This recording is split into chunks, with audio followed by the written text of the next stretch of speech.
So this is a tablet. I'm just going to back out of this for a minute. So what I'm about to show you is it's short to say that it's an application. It's actually a framework for bringing magazine content, online content, onto the device, onto the tablet, in a rich and meaningful way. What I'm going to show you is something called LiveScan.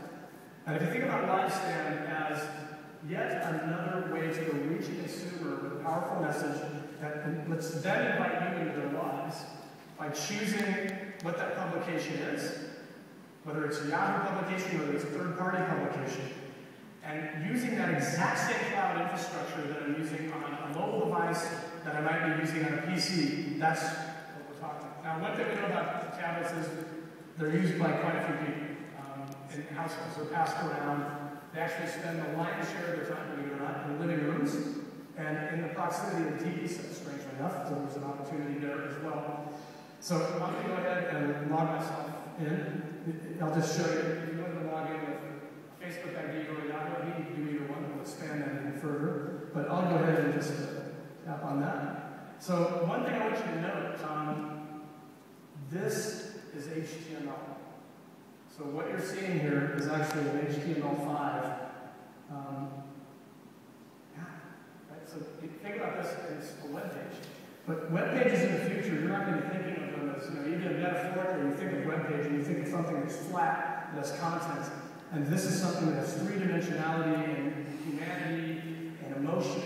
And that's something that HTML rarely gives you today unless you're doing some sort of flash execution inside of an HTML container. And this stuff is all actually HTML. And you'll notice up here, this is the library that I've created for myself.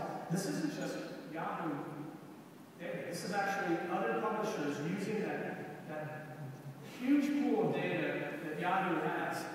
And frankly, we have a set of platform technologies that allow other publishers to take advantage of the same technology we built for Yahoo in this environment. And you can imagine, as I said, designing on these mobile devices first and taking them back to the PC, that the PC starts to look like this in the pretty near term. So let's just go ahead and enter one of these. We'll just go to Yahoo again. And again, it's just a different way to do content. It's richer. Frankly, it's way more interactive than a TV set, but just as rich. And if I went into, let's just go into headline news for a minute and see what's happening. Anti-Wall Street protesters, okay. Can run video in here and stay inside the container. There's you kind of never know what ads are going to show up. This